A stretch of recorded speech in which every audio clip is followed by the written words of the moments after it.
I'm just going to go over like who I am. Some of you may know me, some of you don't know, like just go over my story, and then why this topic is very important, and more information about the case studies that I presented, and what are our current parenting issues, and what are the solutions that I'm going to what are the solutions and recommendations that I recommend personally. About myself, I'm Fouzia Osman. I'm a wife and a mother of 3 children. I'm a software engineer by profession, and I'm an entrepreneur by passion. I'm also the founder of Ummah Stars and then Muslim Nation Builders. Some of my interests, I'm very interested in high performance. I've been in the personal development spaces, and we have 2 cats, Raja and Nila. I also do MMA training, biking and hiking, and I also volunteer for the various organizations. And that's the fruit harvest that I did in my garden, which I won't take any credit. My husband does everything, but he always calls me when it's time for harvest. So, my story. I immigrated from India almost like, gosh, with my husband and a toddler son, almost like more than 2 decades ago. And I had a dream of making my son a Hafid. That was just my dream. And when I came here, I was working at a top technology company. I was working in Oracle Corporation. I don't know if there are any software engineers here. I'm a software engineer still. Are you any of you software engineers? Okay. So I was working at Oracle Corporation when my son was a toddler, and I was raising my family there, and I had this big dream, huge dream of making my son Hafid. And my husband is a doctor, and he was doing his residency, being away from the family, and I was trying to raise my son, and I had my second baby, and also I was working full-time. I was also doing master's part-time at San Jose State University. My son was going to weekend Islamic school, and then every time he always whines of going to school, like, Mom, why do I have to go? Can I skip today? Like, can I not go today? And these are his usual things, like, because he just doesn't want to go to the school. And one fine day, when I was getting him ready, like putting his jacket, and then like, Muhammad, it's time, let's go. And then he puts his foot down, and then he turns at me and he asks me, Mom, why do I need to be a Muslim? Why can't I be my Karjo? And that was a defining moment for me in my life, because I couldn't actually breathe when I heard him say that. I felt like I was suffocating. I was like, what do you mean?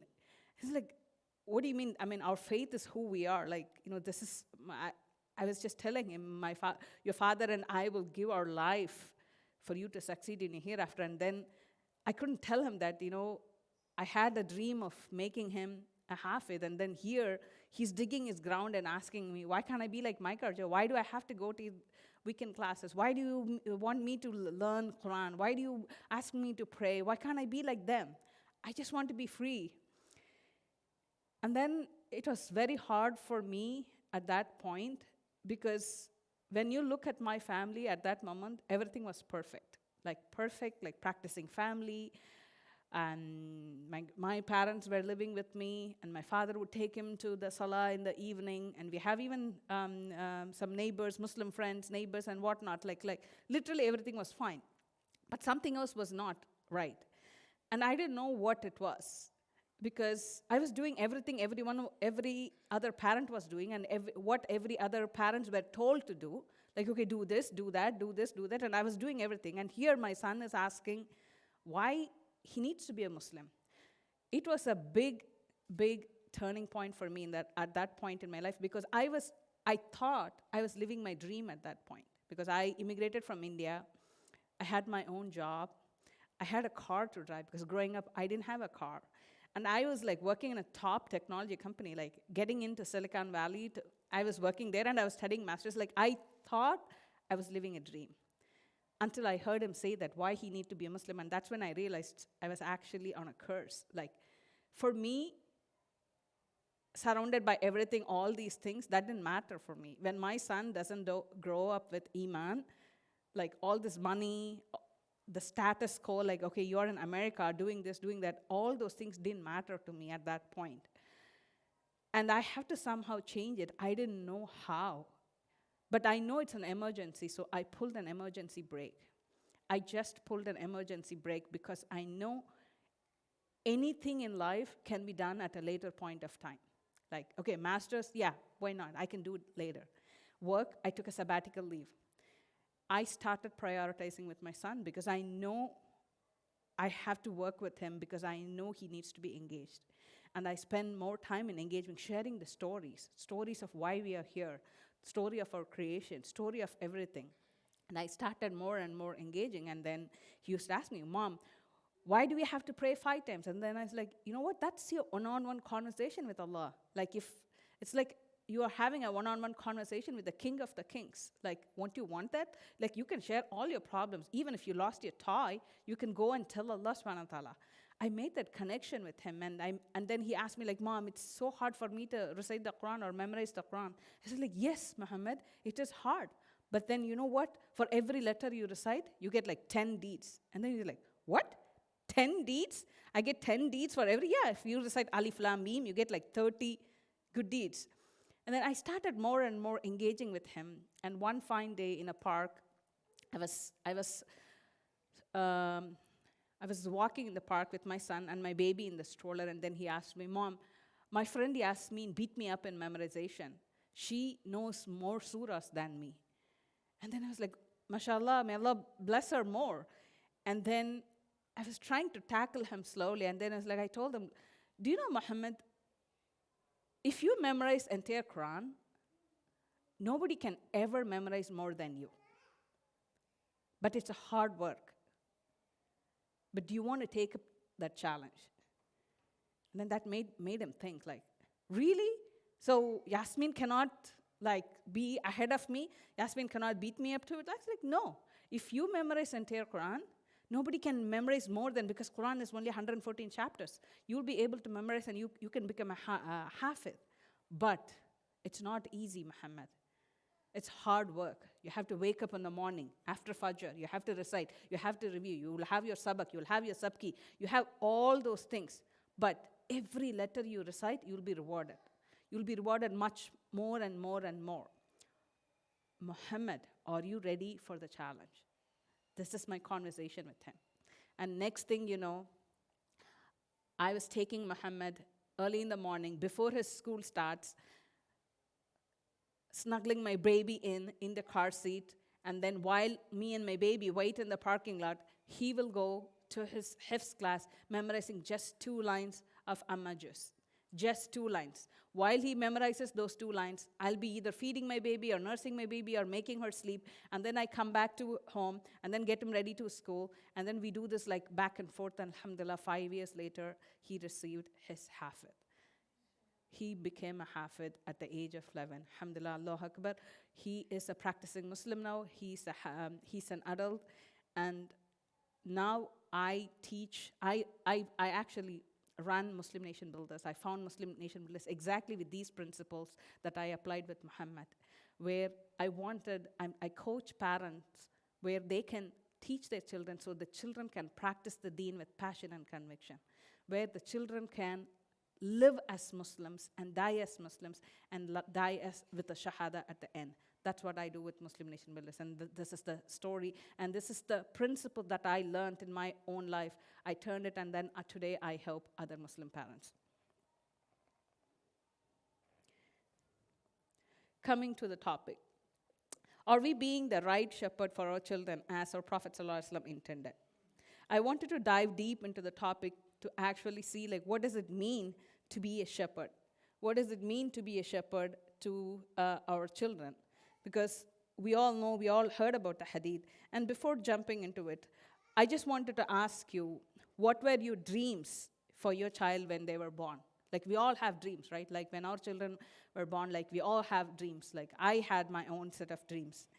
But then, have those dreams come into reality? Have those dreams actually come into reality? Because We had a dream like 10 years ago, 15 years ago, but the reality is totally different today. Because our parenting journey, it's not a walk in the park.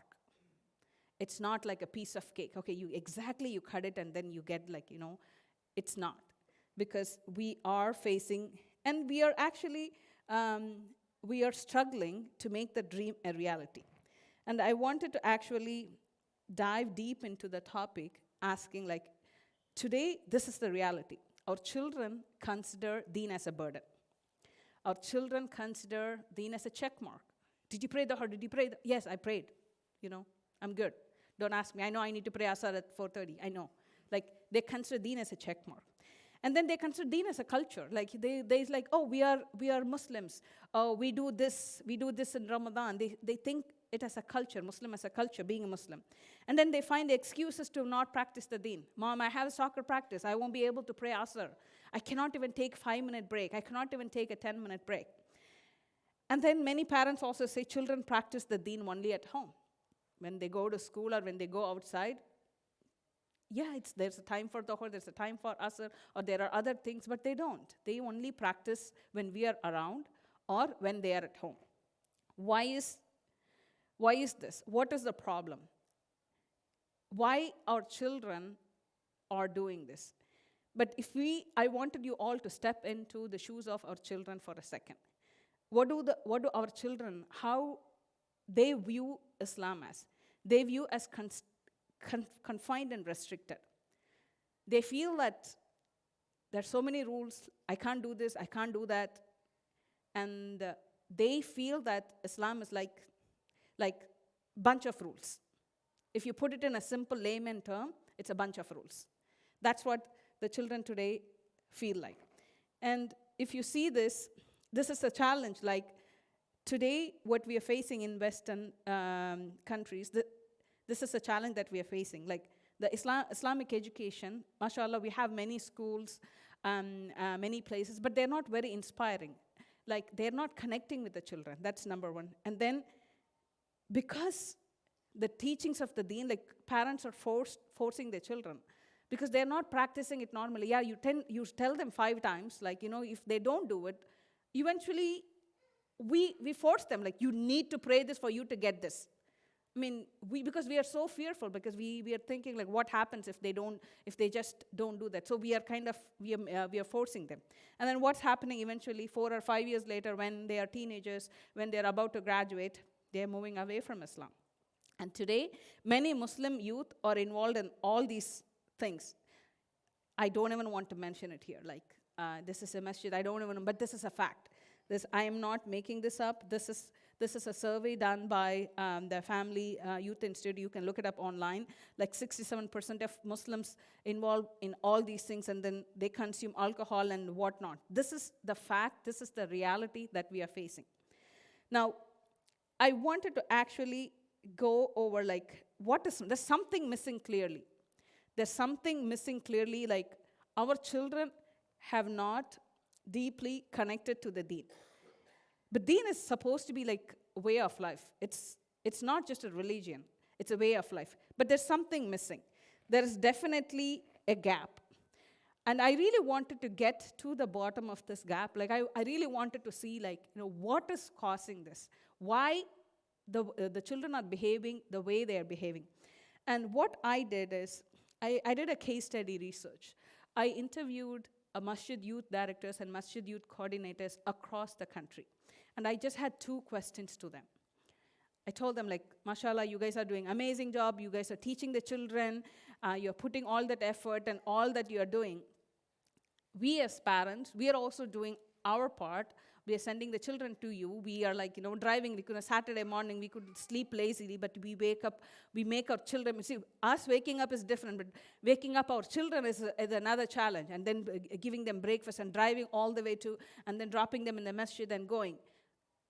But why is our children still drifting away from the Deen? That was just my question. I just had 2 questions. Why is it happening? And subhanAllah, these youth directors, I could only fit this much, and I did more. I didn't have enough space. I even actually interviewed, in this research, I even interviewed an ex-Muslim. An ex-Muslim who was raised in a perfect Muslim household, perfect practicing Muslim household. Let's just do Ameen, because let's make dua that Allah guide him back to Islam, because my heart just breaks whenever I talk about him. He was raised because I wanted to understand his journey on what actually made him go out of the folds of Islam. And it started just as a half-hour conversation, but we ended up talking for almost 2 hours until his phone battery died. And I put this presentation from the lessons that I learned in my case study, and I wanted you to pay attention to it, because these are very important things that even though it's a small thing, we don't like see like as a big, but then we miss it. We miss it, and those things cause all these effects which have made our children drift away from the deen. Now, coming back to the topic, are we being the right shepherd for our children as our Prophet ﷺ intended? Now, when we give birth to our children and when we raise them, no parent will ever have a bad end in mind. We always wanted good for our children, for our family.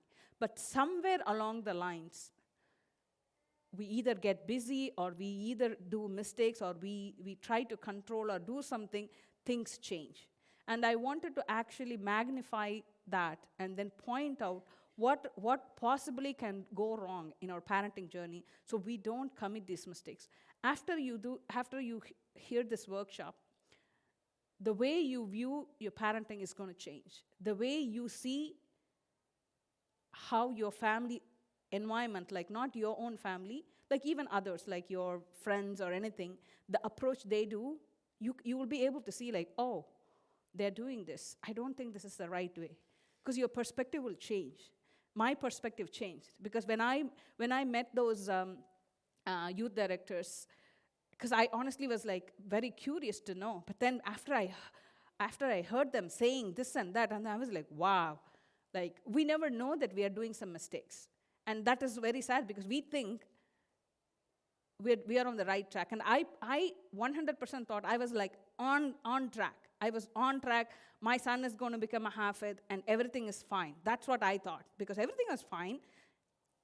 I pray, my husband prays, my family prays, and we take him to the masjid, we take him to the Islamic school. So I thought everything was fine. But then something was really leaking in the back. And I didn't know that. And I didn't know, only after I have to go through, then I realized, okay, something was missing. So this is a hadith. Every one of you is a shepherd and is responsible for his flock. The leader of the people is the guardian and is responsible for his subjects. A man is the guardian of his family, and he is responsible for them. A woman is the guardian of her husband's home and his children, and she is responsible for them.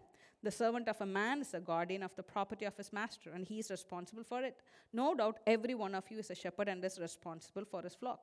But what does it mean for parents to be a shepherd? Like, what does it actually mean?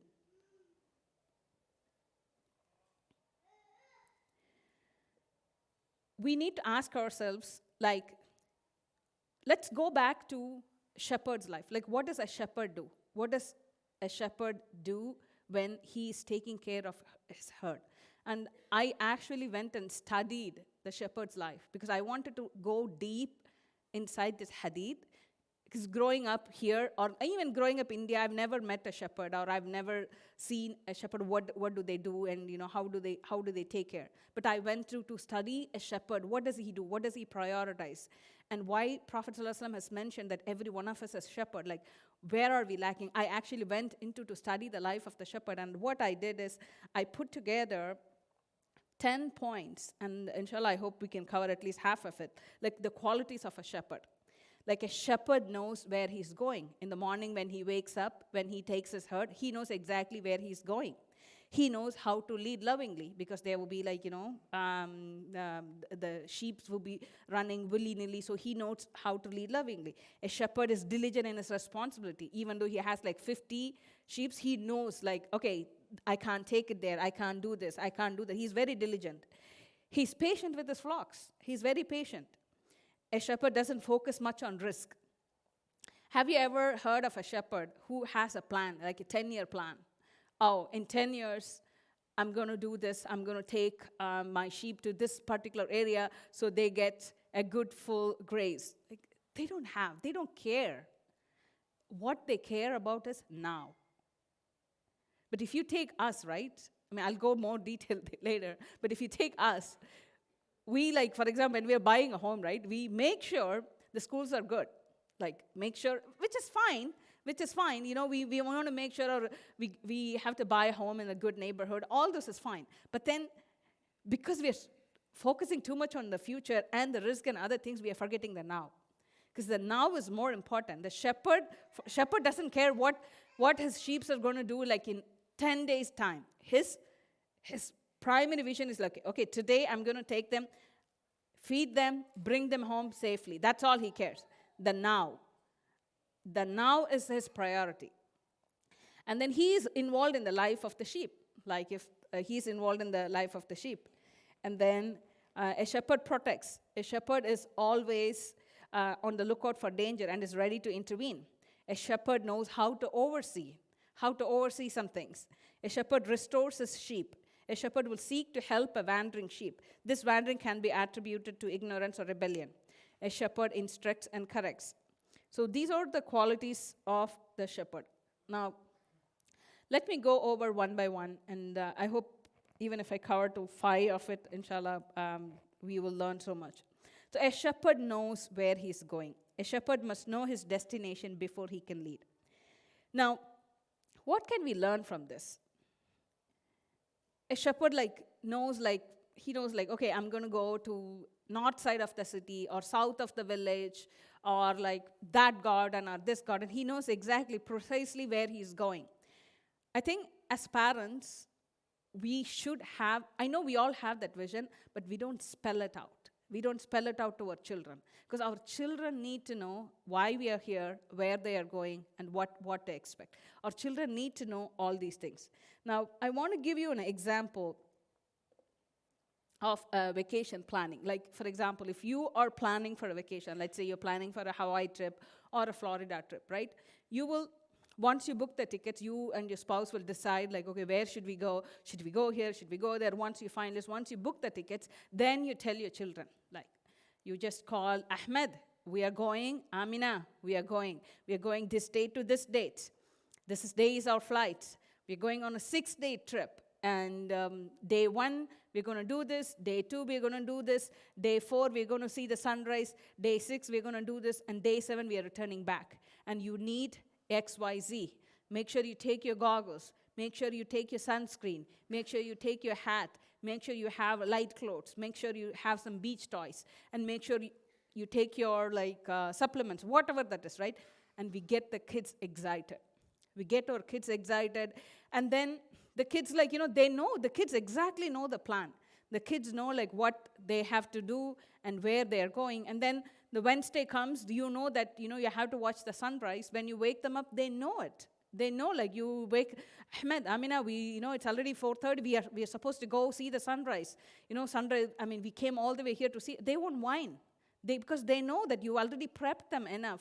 And they are already ready. They got your dress, and then you go see the sunrise, and then you do your bike ride, and then you do this, you do that. And then finally, everything comes. You get your flight back home, and then come back. Alhamdulillah, a good family trip. Why am I sharing this story? I'm sharing this story because you have prepared your children. You have excited your children. There are few things to learn. You have made them excited about the journey and about the destination. And you have told them what they need so they are prepared. As parents, all of us do this.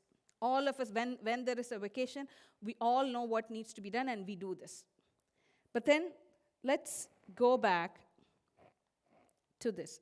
Let's do a check on the first quality, like a shepherd knows his destination, we all, but have we taken steps to make sure our children have internalized where our destination is, where we are going? Have we excited them like on this journey or on the destination? Rarely we talk about our journey.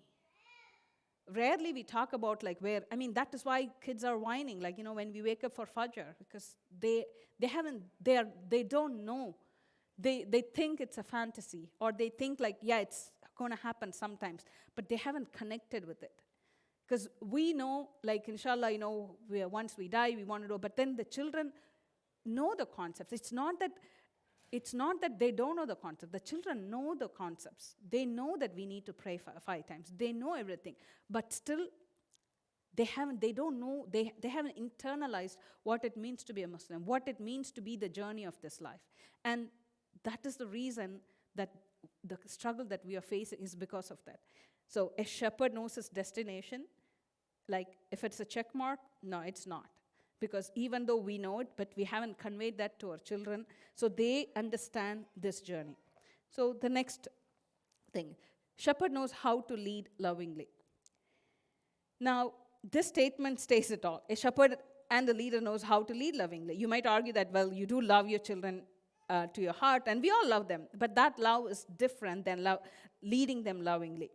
When it comes to teaching the deen to our children, a vast majority of the parents turn into haram police and a tall list of do's and don'ts. And they start actually with the regulations of Islam rather than introducing the deen as a part of life, as a way of life.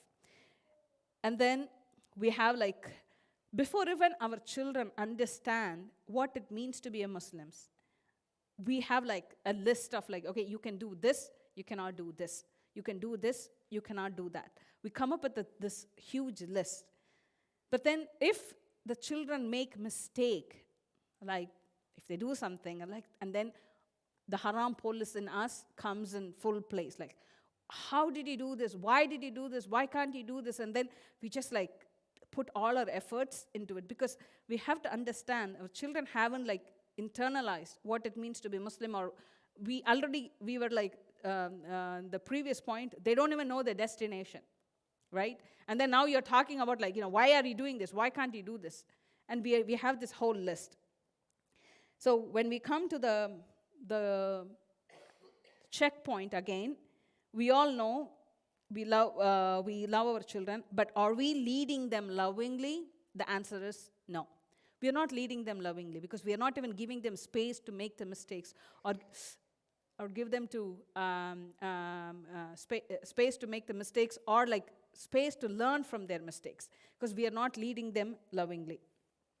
Now, our next point is, a shepherd is diligent in his responsibility. As parents, are we diligent in our parenting journey?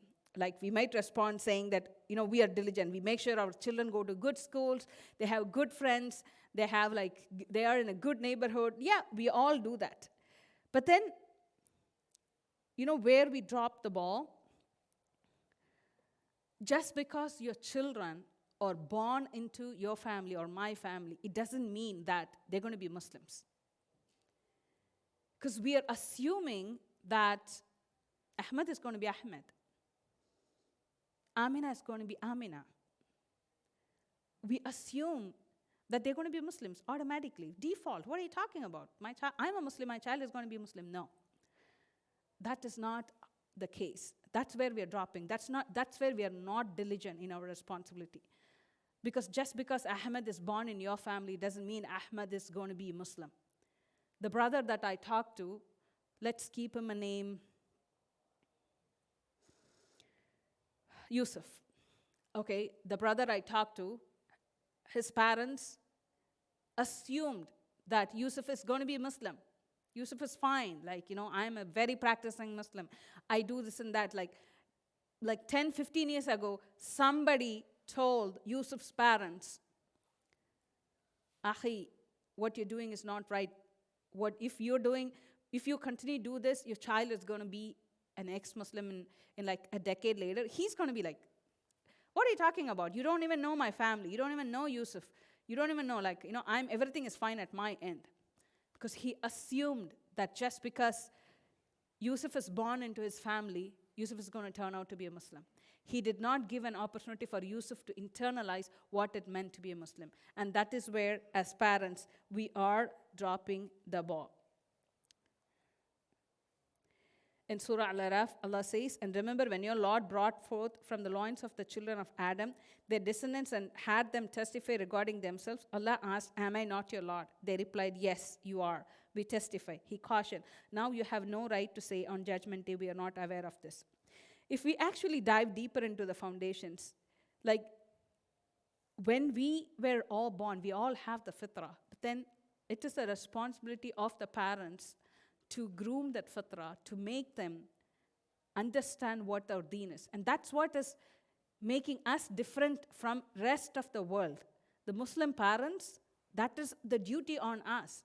Yes, all of us have that fitrah, but it is the duty on us to make sure our children internalize what it meant to be a Muslim. So coming back, a shepherd is diligent in his responsibility. Is it a check mark? Yes or no? It is no. We are not diligent. Now, a shepherd is patient with his flocks, especially with the baby goats. Like until the baby goats, if you have seen a shepherd, until the baby goat grows up, he actually cares for the baby goat as if it's his baby. Sometimes they even have that cloth swinger around them and then carry it in them with their hand or with they put it around the shoulder because they care for him. Because they know that when the baby, until the time of the maturity, they need that protection. They need that love and care. Yes, we do care for our children in terms of we love them, we do this, we do that. But then there's also other care that we need to do. We have to basically love them to an extent where we need to make sure they understand what it is. And then they might have questions in their journey. They might have things, doubts, because we have to understand our children are growing up in the media, Western media, not Western media, Western countries, where atheism, agnosticism, secularism is at its peak. If you go 20, 30 years ago, this country is so different.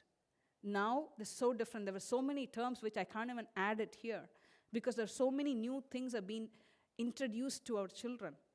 But then we have to take care of them especially when they're children, when they're growing up. That engagement is so important. That engagement is so important that we have to make sure they understand what it means and they understand this journey.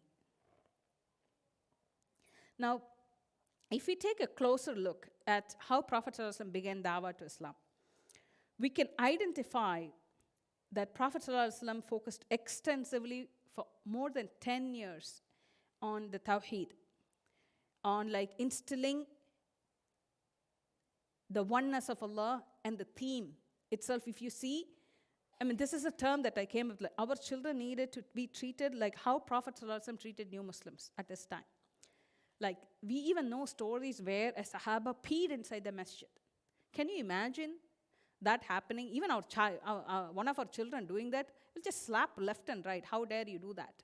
And he was so patient. He said, let him finish peeing.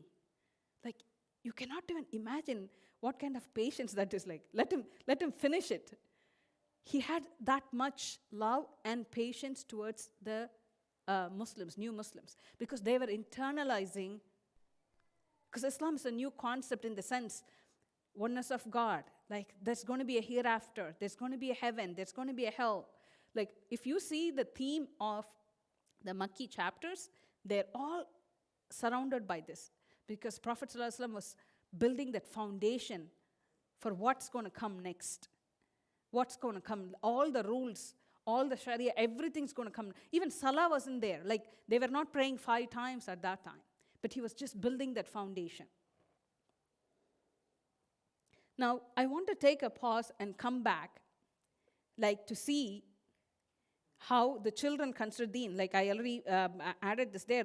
Our children consider deen as a burden. They consider deen as a check mark and culture. But why is it happening? Why does, if you see, so there's a gap. Sami'na wa ta'ana. We hear and we obey. how were the Sahaba able to practice the deen with passion and conviction? If you tell them, there's no if and but. It's done. There's no second question. There's no is it halal, halal or haram, haram question. Like, it's done. How were they able to do that? And what are we not doing it?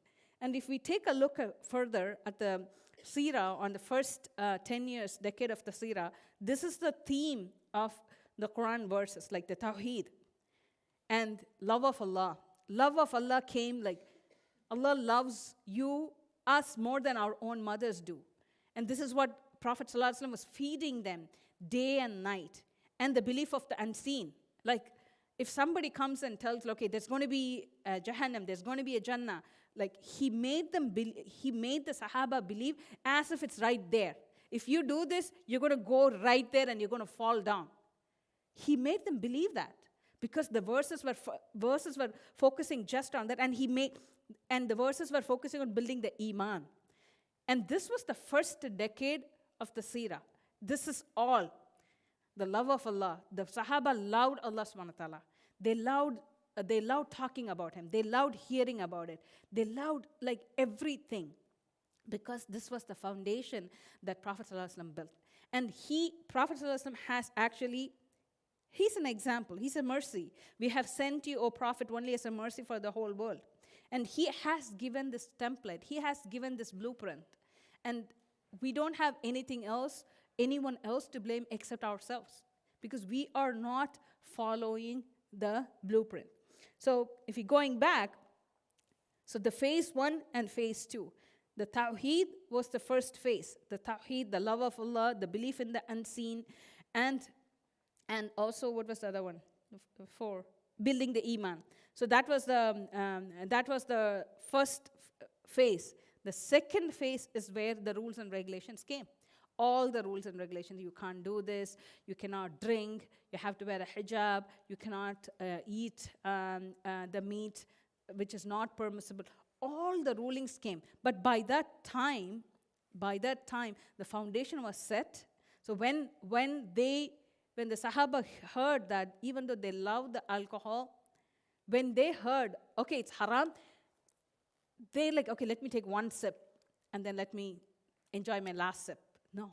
They opened it, and then they just put it out in the streets. This is history. And you know why it happened? Because he built them the foundation. He laid the strong foundation, so they didn't have a single doubt that like, okay, we're not supposed to drink it, just throw it. Khalas. There's no like, let me just finish my last sip. But then I'm comparing that with today's approach. And this is a clear picture of what we are doing today. If you see the prophetic method, the first phase is like Tawheed and Jannah mindset. The rules and regulations came next. But if you see our approach, what we are doing today, the Tawheed and Jannah mindset is only a small pie. The rest is the rules and regulations. Because we are not giving our children enough time to understand what it means to be a Muslim. We are not giving enough opportunities for them to understand this journey, that we are on a journey and there's something excited at the end, which is Jannah. We are not talking about Jannah. We are not even talking about bringing the concept of Jannah. Like, come, what do you want to do in Jannah? I always have this favorite thing. My part, if somebody asks me, what is your favorite thing to do in Jannah? I have my own term called Jannah flicks because I love watching things.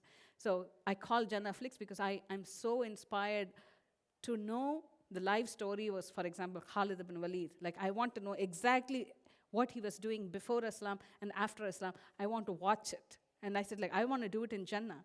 That's my favorite activity. And then you ask your children, what is their favorite activity? We have to engage with them. We have to excite them about the end.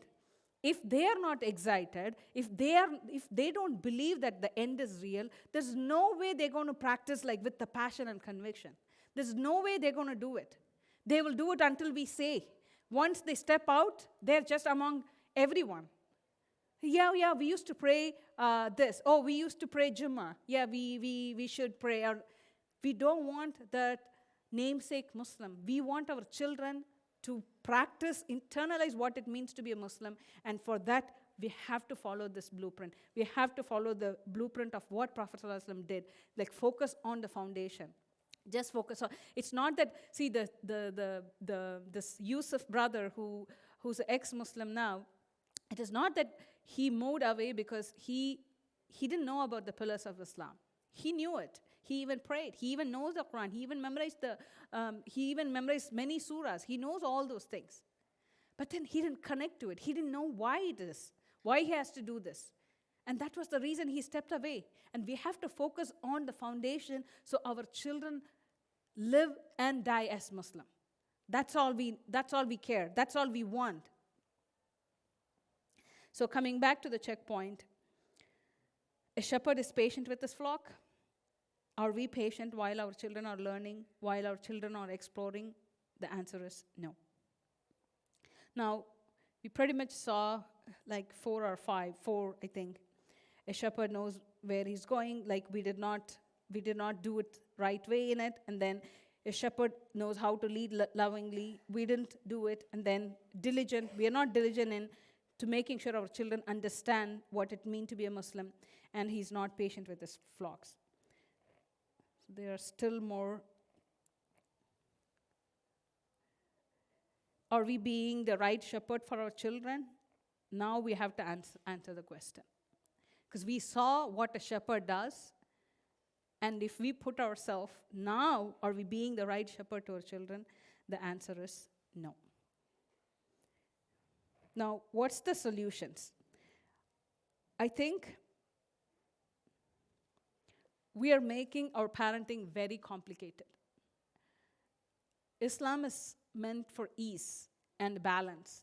But we as parents, we are making it very complicated. And we are focusing too much on I wouldn't say dunya, but we are focusing too much on like what's next rather than the now. Like, we are focusing like, okay, where my child is going to go to the high school, what university he's going to get in, what job he's going to do, or what is this, what is that. We are always focusing on that, and then we miss this foundation that we are making it too complicated. We just have to follow the simple methodology of what, and then I want to just go over the solutions one by one for the four of the points that we see. Like, now, a shepherd knows where he's going. Our children don't have the vision for this life. So the roots of the deen is not deep. And they get annoyed. That's why they get annoyed to practice the deen. They consider deen as a chore.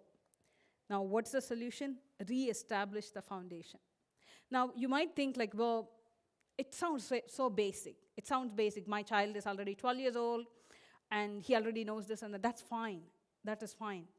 But we need to work on the basics. We need to re-establish, like relearn it.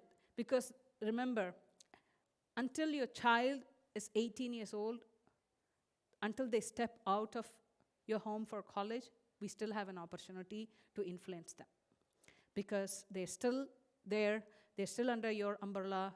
You still have to wake them, you still have to drop them, you still have to take care of them, and you have more leverage there when you. So we have to work on the foundation. Once you work on the foundation, inshallah, next things will be set, and they will be able to see like, okay, now I know why mama is doing. Now I know why baba is telling me to do this. Now there won't be this struggle. There won't be the struggle to like, oh, why my mom is always yelling. Mom is yelling. There's a point. There's a point. If you don't pray Dhuhr, you will be questioned. Ahmed, you will be questioned. We don't have any excuses for missing this Dhuhr. We don't have any excuses at all. So you have a point. They will understand. So there won't be like this friction, because when the children get to the teenager, there is the friction between the parents and children. There's this friction. It's the same Ahmed, it's the same Amina, but the minute they turn into like the teenagers, they grow up, because they're also going through the physical changes. As parents, we need to understand. But there's this unknown friction there. Like, they'll be like, and then we are trying to tell them, and then they like drift away, and which we wanted to avoid, inshallah. The second point is, a shepherd knows how to lead lovingly. Whatever the problem we discuss, our children see Islam as a list of do's and don'ts. They see parents as haram police. They live double life. So this term, they live double life, this was the term the ex-Muslim told me, and this was the term the youth directors told me. They said, like, when the parent dropped the child, when the parents don't do the same thing what the children learned, the children thinks the teacher is crazy. And then the following week, the children again come to learn something. And then again, the children sees the conflict between what the house is and what they're learning. And they think the parents are crazy. And they told me this, from the get-go, we are losing the children. It has to be aligned. What the children learn and what we are doing at home, it has to be aligned. If not, they told me, if not, the children will be Muslim at home only. That's what they told me. These are not my words. If they're not aligned, what they learn and what they experience, then they start living the double life. And this brother Yusuf told me, and he said there are many others who are in the same boat as his.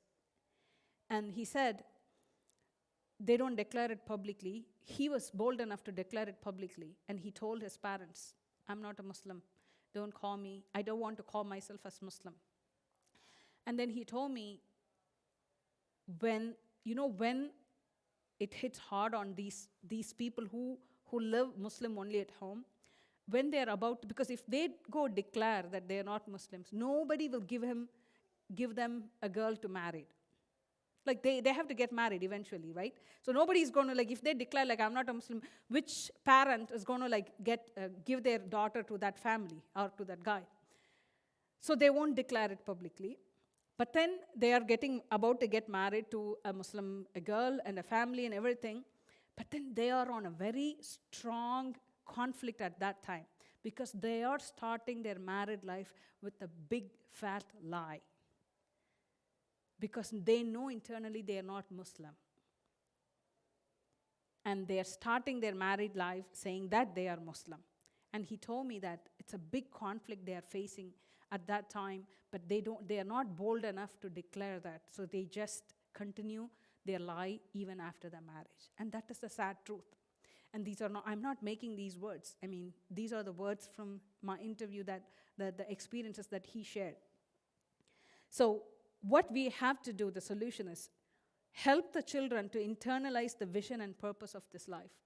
We have to make sure that so I had this conversation with every one of you should have this conversation. I had this conversation. I asked my daughter, are you a Muslim because you're born into our family? Or are you a Muslim because you believe in Allah, you believe in Prophet ﷺ as his prophet, and you believe in the Quran and all the prophets? My daughter gave me a heart attack when I asked this question. Mommy, you're asking me this? I was like, I just want to know the answer, tell me. And she was like making all these facial features, and then I was like, my teacher asked me this when I was in 3rd grade. I was like, okay, just tell me what the answer is. Because we have to have this conversation. It's a simple conversation. I know it sounds stupid. It sounds stupid to, like, why would you ask your children, like, are you a Muslim because you internally believe in Allah and His messenger? But it's a very important conversation that we need to have with our kids. Because only then you will know what's in there, what their belief is. Yeah, I'm a Muslim because you guys tell me to do so and stuff like that. Then you know, okay, you know what, I need to work on it. I need to work on it. Let me work with my kid. Let me engage him more. Let me share the stories of the creation. Let me share all the stories and get closer to him or her, and then so they can engage and they know the vision and purpose.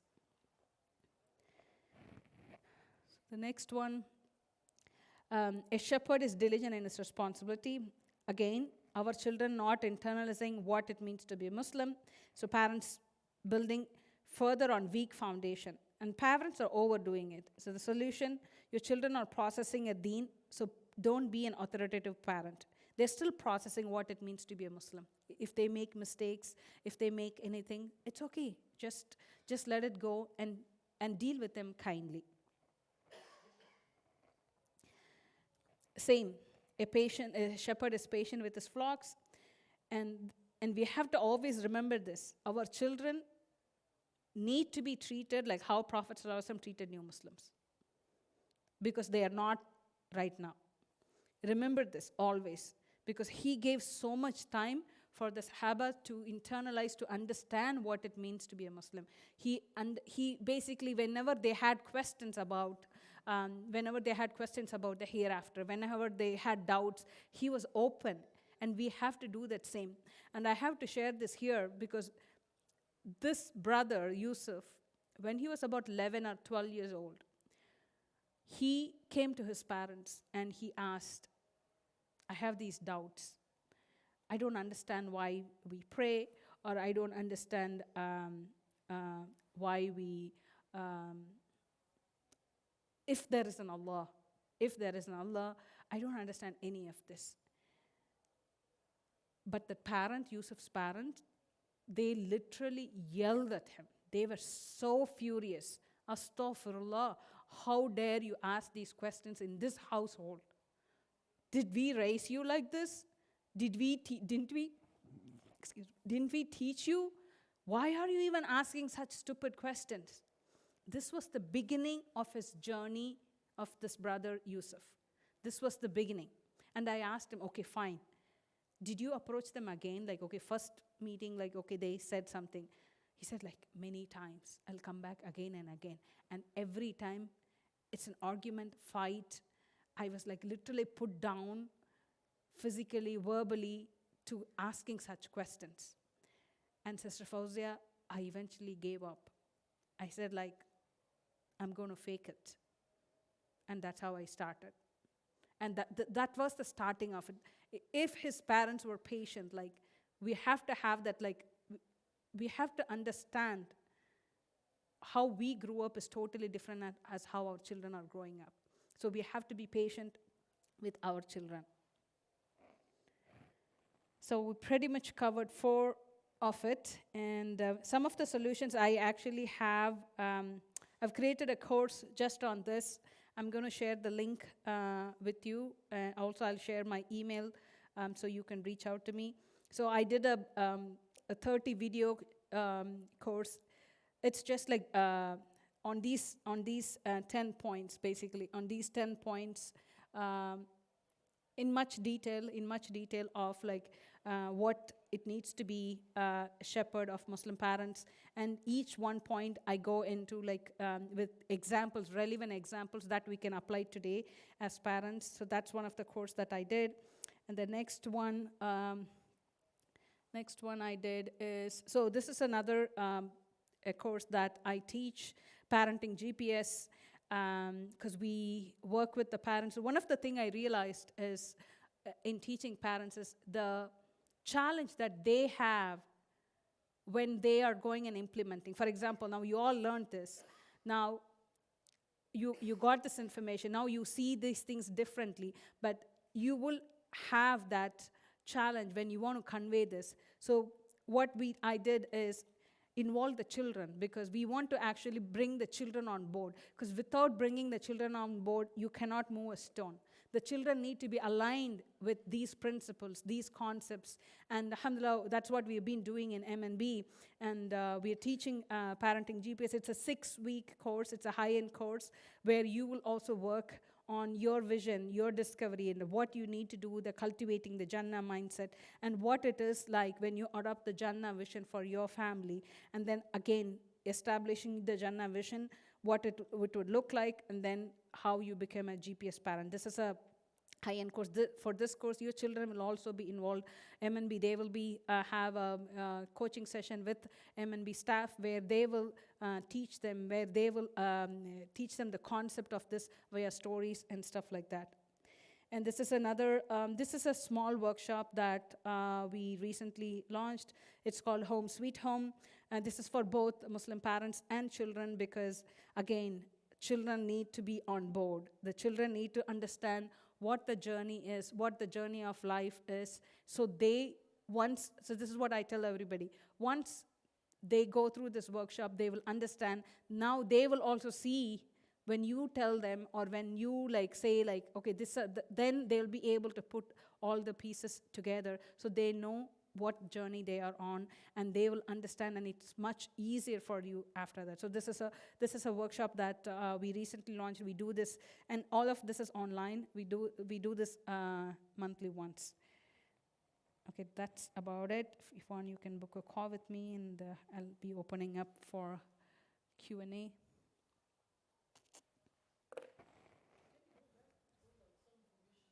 Sure.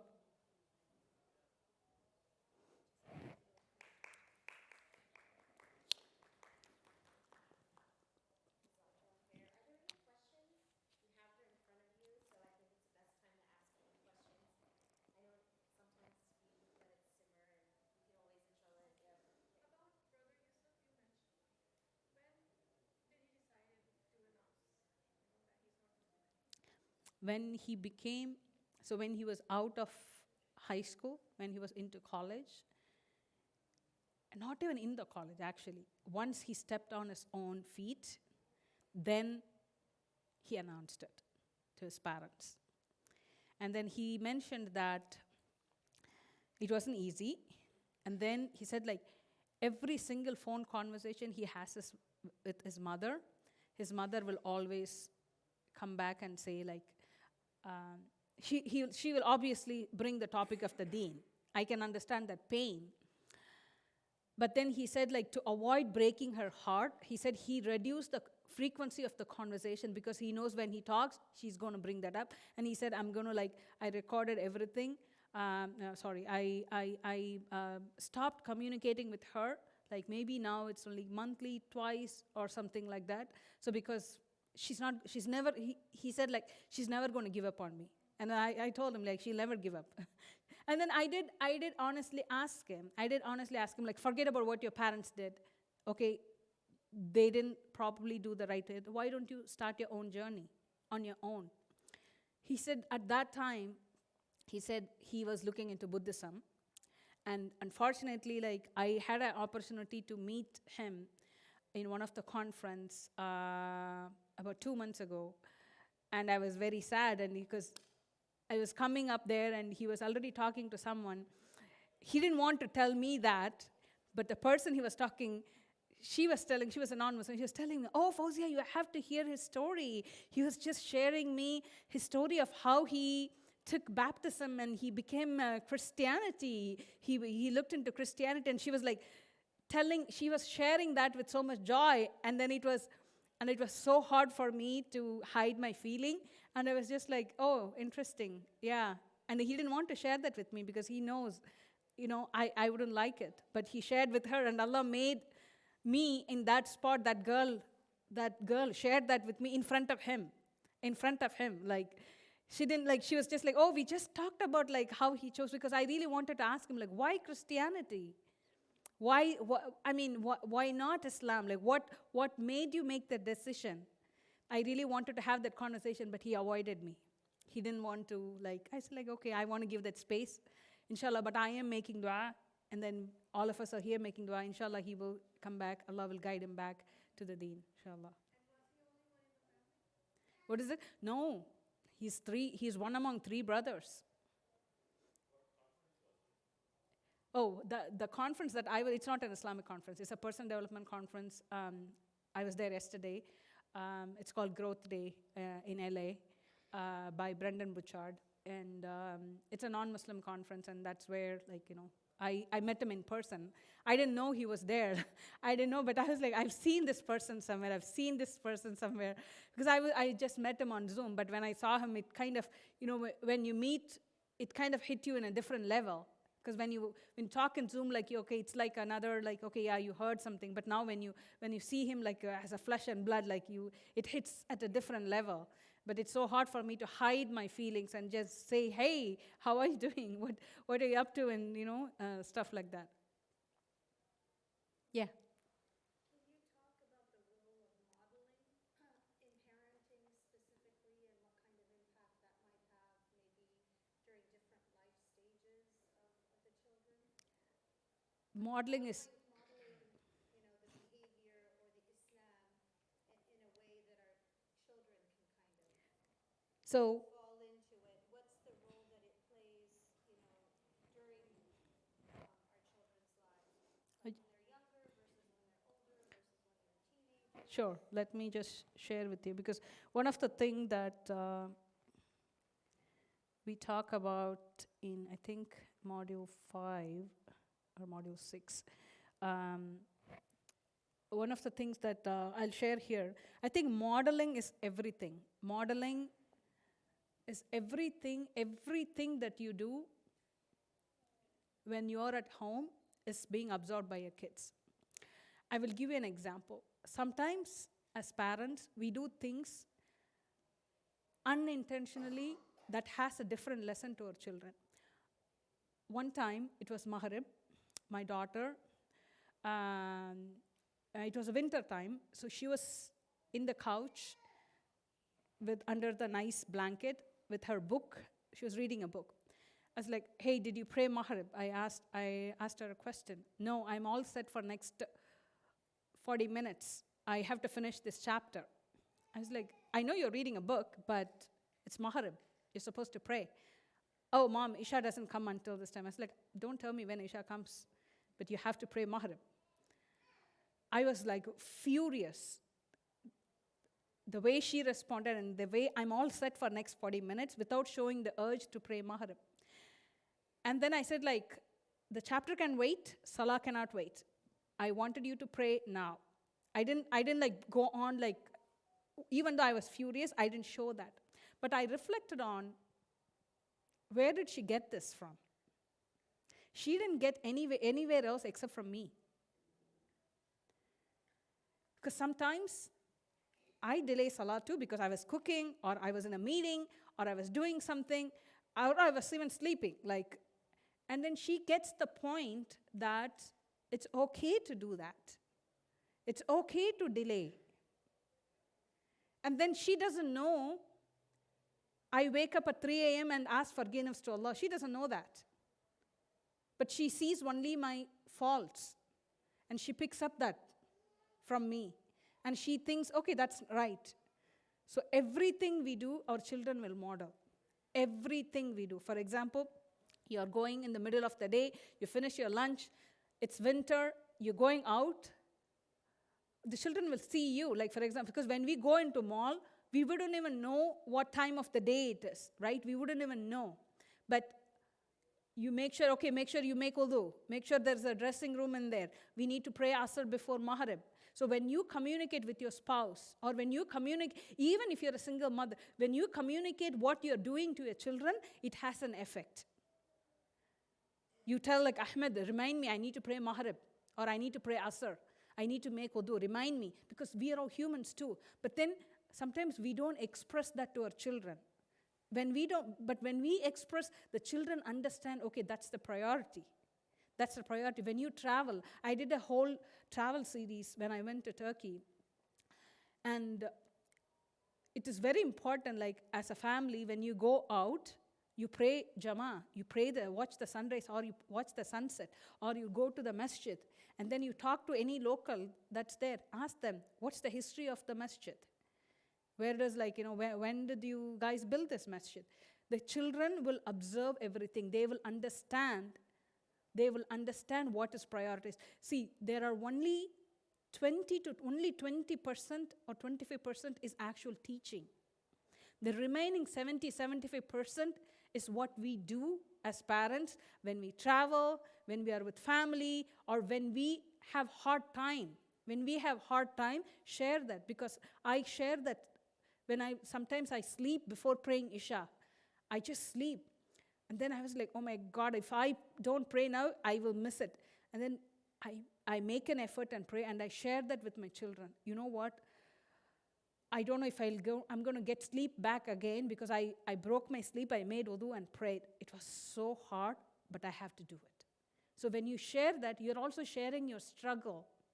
Your kids will understand what you're prioritizing. The kids need to see you as a model that you are prioritizing what's coming, where you're going. Where you're going, where you're headed. The kids, when you prioritize that, the children will automatically prioritize that. That will become the way of life. Because the teaching is only 20-25%. It's only that much. The rest is how we behave, how we conduct, what we do, what we tell. And even like mundane things you discuss with the children. So I used to work in a corporation.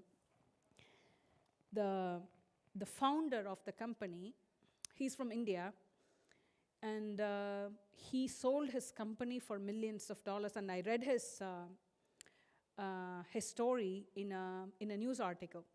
So I brought that when we were eating dinner, and I said like he's a non-Muslim, and then growing up, his story was he got into he didn't even have, like, he studied in scholarship, absolutely nothing, like their houses like in a hut, and he didn't have anything. When he went for the interview, he didn't even have proper shoes or tie, but he went for the interview and he got, and then he told his mother that day, mother, I'm going to, Amma, they call Amma, Amma, I'm going to become so rich one day, I'm going to make so much money that you won't even able to put it inside this small house. And he made that dream reality.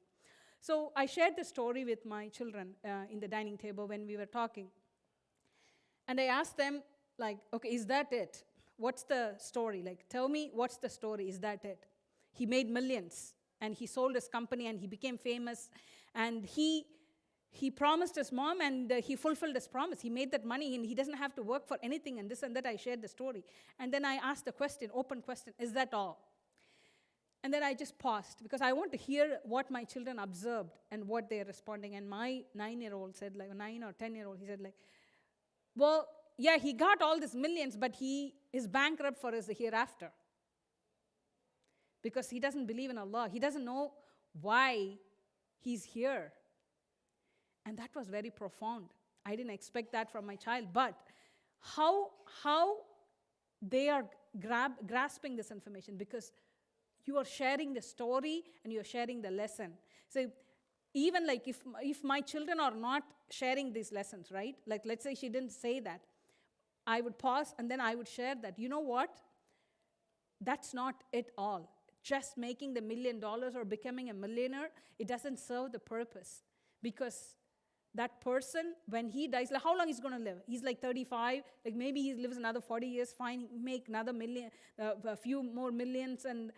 But then what does he have for the hereafter? He doesn't have anything, because he doesn't believe in Allah subhanahu wa ta'ala. He doesn't believe that we will be tested, we will be raised again. What is the point? That will be my teaching moment. So your teaching moments should be in terms of you sharing the stories. Not necessarily, okay, let's learn the Quran, this chapter. No, the sharing needs to come from your own life, your friends. You know, we read so many things these days. Facebook or Instagram or YouTube. Watch it. Create a folder for your kids. I have a folder in my Facebook, kids. Even if it is an image of like a mom, child, or an animal, something, kids, I take time and sit with them and share with them. Because those are the teaching moments. The 75% learning happens through modeling, through you sharing. Like, you know, sometimes bad things happen. We hear something that we are terrified by the news.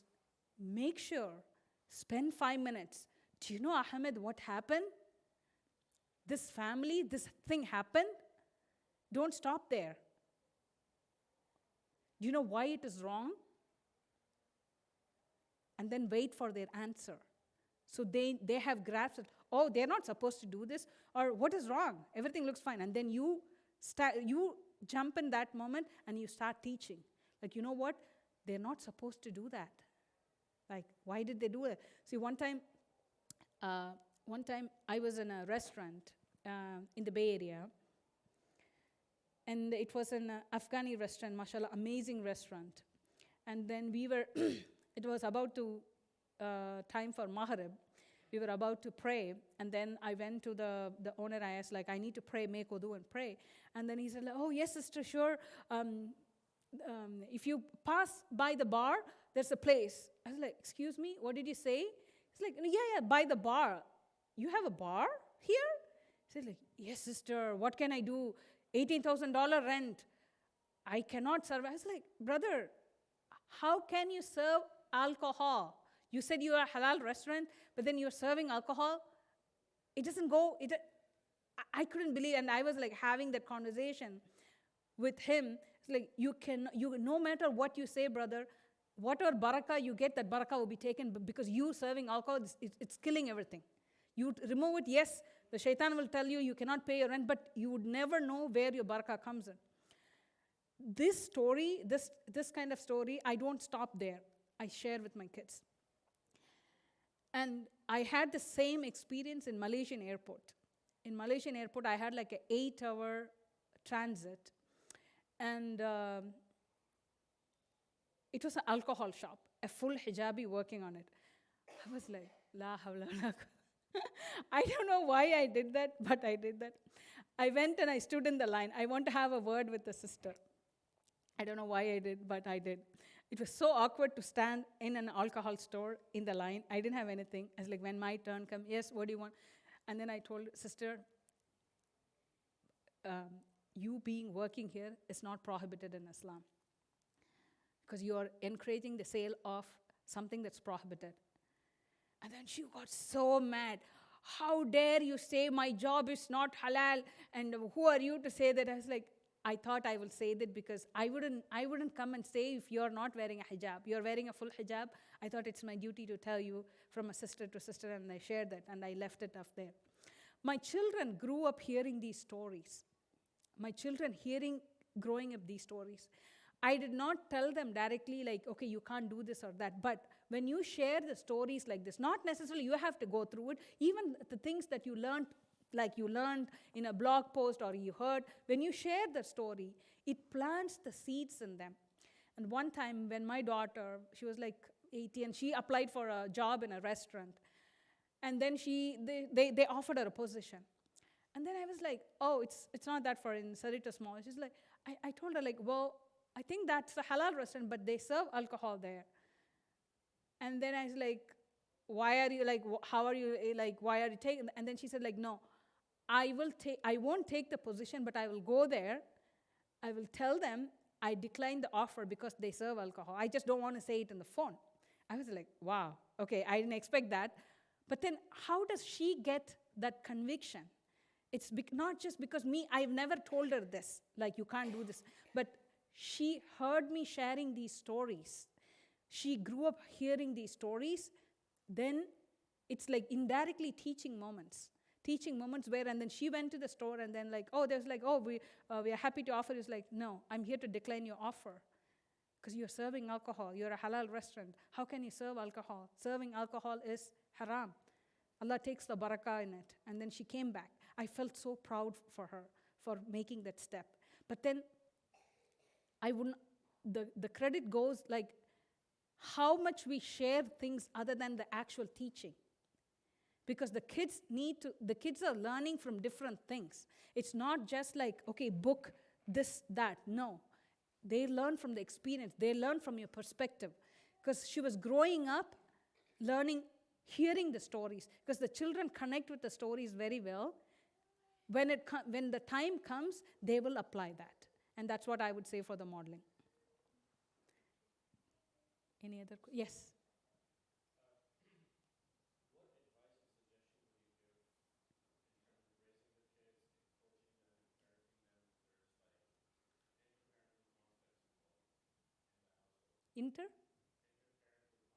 Conflicts, right. Mm-hmm.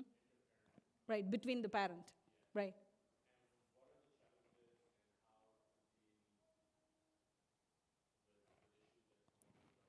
Very good question.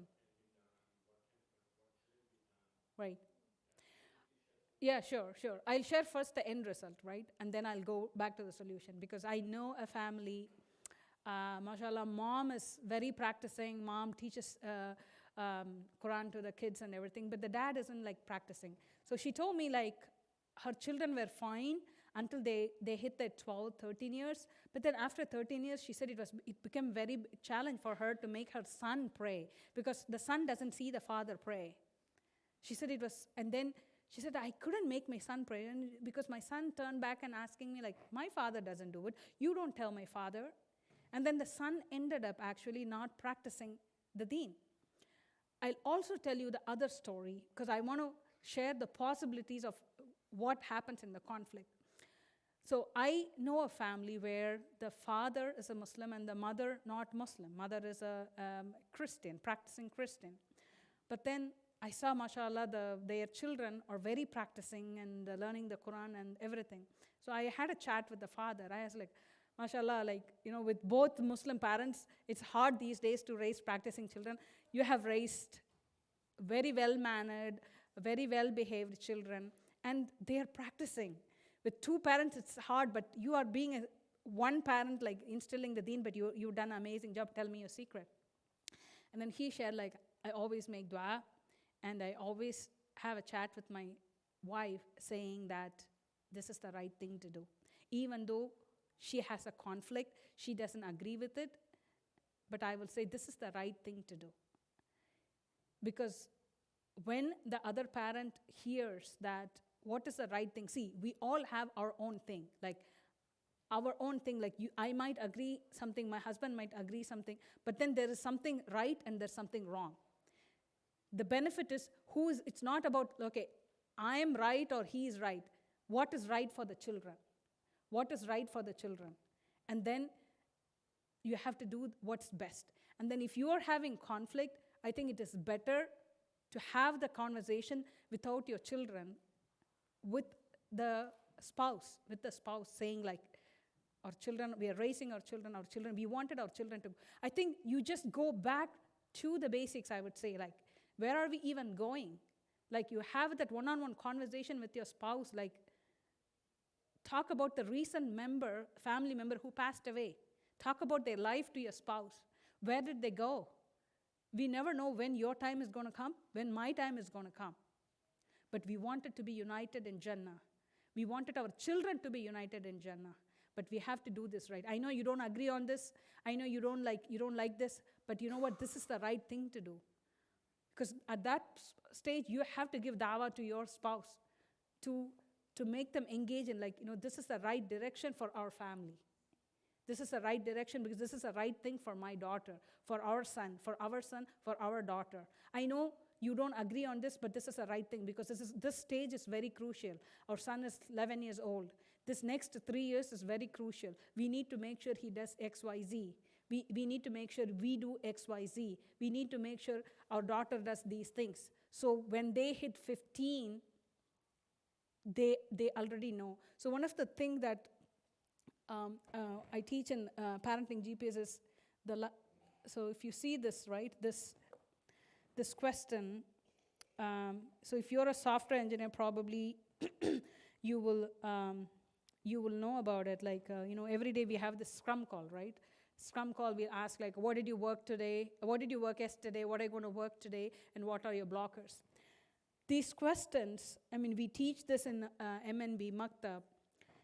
These questions, our children need to have it, like, memorized. Even if you wake them in the middle of the night, why are we here? Where are we going? What is our purpose and what to expect?